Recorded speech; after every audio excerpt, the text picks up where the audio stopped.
Good morning, scholars. I apologize for my absence. I'd like for us to continue going on with World War II so that you are ready for the test on Wednesday. What I did is I pulled off all of the notes from the massive presentation I had created with all the pictures. So, go through this while looking at the pictures and the maps, and then I'll make it a much more complete story. So we've been talking about Hitler's quest and what he's been doing in Europe, now onto the war in Asia. And remember, they are in an alliance, so to complete the story of World War II, just spend a couple minutes talking about Asia. Japan is very similar, to have similar goals to Hitler, very much into expansion. The Japanese had taken over Germany's colonies after the First World War. We've talked about the invasion of China. Many Chinese will consider that this is the start of World War II, not actually Hitler's invasion of Poland. And so where we get to now is America's entrance into the war. And as Japan is continuing to expand, it was going into Vietnam that really kind of slowed the roll. And America didn't like this. And America basically said, if you have a choice, you can get out of Vietnam or you face an embargo. And 80% of Vietnamese oil came from America. So what the Japanese decided to do is to not look like weenies and to leave Vietnam, as they stayed in Vietnam, and they took on our embargo and then decided to attack us, which is Pearl Harbor, December 7th, 1941. And the very next day we declared war on Japan, and then Hitler declared war on us. So one of the big themes of America in the Pacific is island hopping. This is under the leadership of General Douglas MacArthur, which we'll talk about next week when we talk about post-World War II. And the mentality of attacking island by island by island. This is also the creation of the U.S. Navy SEALs. We didn't have a force that was amphibious, and so we had this new group of men who were actually not considered as great as they are today. It was kind of a bunch of rejects to go after these islands. There's a great JFK story that we will talk about next week as well. The same time of Pearl Harbor, the European theater, Operation Barbarossa. This is when Hitler had his plans on invading the Soviet Union. It was postponed because of him needing to help Mussolini in Greece and in Northern Africa. And so he invaded the Soviet Union late. He was supposed to invade at the spring of 1941 because of constantly needing to help Mussolini. He invaded in December of July, 5 months later, July of 1941. His men didn't have the proper uniform, so by December of 1941, he is forced to retreat. This is extremely important because, he's having to retreat. So Hinge of Fate, basically, we're kind of coming to an end. Stalin, at this point, he has lost his alliance with Hitler. It's just shocking to him. Stalin is begging the Brits and the United States to open another front. The Brits and the United States are constantly thinking about how we are going to actually open this other front. With our help, our alliance, also known as the Grand Alliance, was pretty spectacular. What's going on in Northern Africa is we're helping. You have Patton, a lot of those big name Americans in Northern Africa, fighting against Rommel, also known as Desert Fox. And Churchill referred to this as the Hinge of Fate that pretty much kind of sealed the deal for us to win. In 1943, the Allies then turned, healing, taking over North Africa, kind of moving north. Even with the island hopping, we were very systematic in how we attack things. Italy was referred to as a soft belly. There was a coup. Mussolini wasn't killed yet. He, escaped. There actually was, Hitler had his own special, forces like the Navy SEALs, and there was an attempt to save Mussolini. Obviously, we know he killed, but there was an attempt. Hitler did attempt to kill his dear friend. As we're slowly moving into Europe from Italy, we're also helping the Soviets push west from the Soviet Union, and then eventually we'll have our push east from the Battle of Normandy. The Battle of Stalingrad, disastrous for both sides, but for the Germans, completely surrounded the Germans. When we get to Operation Overlord, or D-Day, this is June 6th. 1944, and this is the world's greatest amphibious invasion. Thousands and thousands of men coming by boat, by parachute, invading the beaches of Normandy. Keep in mind that this is a real planned out, thoughtful excursion.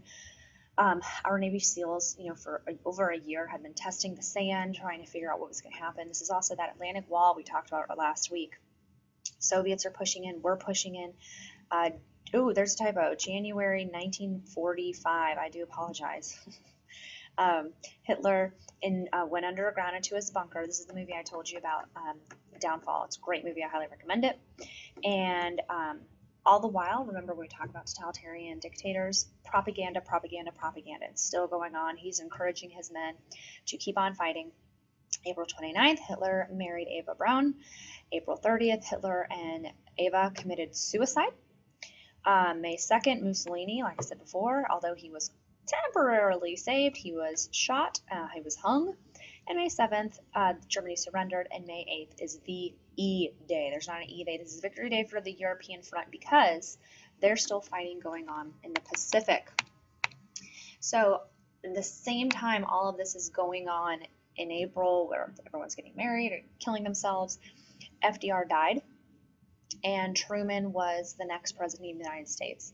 He truly believed that we would suffer way more casualties if we invaded Japan. So the decision to drop the atomic bomb was made. This is important, we'll talk about later, because Stalin was not privy to this information, and he held a super major grudge about this. So on August 6th, the first bomb was dropped on Hiroshima. The Japanese troops did not surrender, which is why the decision for the next bomb on August 9th in Nagasaki was made to be dropped. On August 14th, the Japanese surrendered, and World War II is finally over. Now, during the war, here's just a little map to take a look at. This is, kind of going back. Germany controlled all of Western Europe except Switzerland and Sweden. So if you're looking at that map, he really, really did a great job. Racial institutions, we don't go into the Holocaust in this discussion. You have your own private notes that I made for you. Very self-explanatory. We will go over that when we talk about our Holocaust discussion, the questions that I had given you. Some resistance movements. I think it's kind of cool to talk about not only Holocaust resistance movements, but just in general. The Free French movement, Charles de Gaulle, we talked a lot about him. Who's a name I really want you to remember. Yugoslavia, Joseph Tito, really important for post-World War II. Technically, he never fell to Hitler. Women, this is a great thing to talk about. Women, after World War I, women's roles really increased. In World War II, messengers planting bombs, helping the Jews escape, and also, of course, getting these things done, dressing as men. In Germany, there was actually a White Rose movement, and where students were, trying to bring down the Nazi Party. Of course, most of them were killed. There's still some memorials I have in the other sets of notes. So I just want to finish with some of the conferences, some of the epic conferences. So although this war ended, as you know, this did not result in a peace. This resulted in, after World War I, it was the age of anxiety. After World War II, we go into a Cold War. It's a really sloppy situation. So if we go back to 1943, FDR and Churchill are meeting. Here's a picture from the Casablanca Conference. And basically, this is, if you look at the date, the war hadn't ended yet, and they're talking about unconditional surrender for all enemies. Going into kind of laying the groundwork for the Cold War, Stalin has a bee in his bonnet. He had been begging ever since he was invaded in 1941 for relief from the invasion of France. He never forgave that. It took us so long to do that. Later that year, Tehran, Iran, 1943, we now have the big three. We have Stalin, FDR, and Churchill. And at this point, we finally cement the idea that we are going to invade France to relieve some of the pressure on Stalin. It's not going to be till 1944. We also agree that we're not going to punish Germany like we punished them after World War I. We agreed we were going to partition Germany.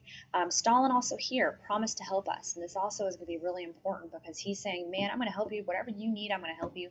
He's going to get pretty irritated when the bomb is decided to drop after he had, dude, I promised to help you, and you can't even let me in on what you're doing. So that really helped seal the deal for the start of the Cold War. It was also decided the Soviets would be the first to liberate Eastern Europe. That goes into our conversation with the Holocaust. They were the first to liberate many of the camps.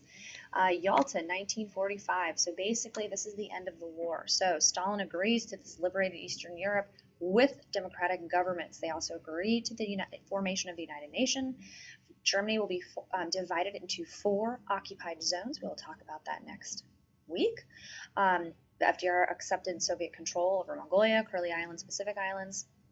As a thank you, Kurili Islands is actually, just so you know, fun fact for the day, it's still under dispute on whose is it. Is it the Soviets? Is it the Japanese? It's actually kind of interesting.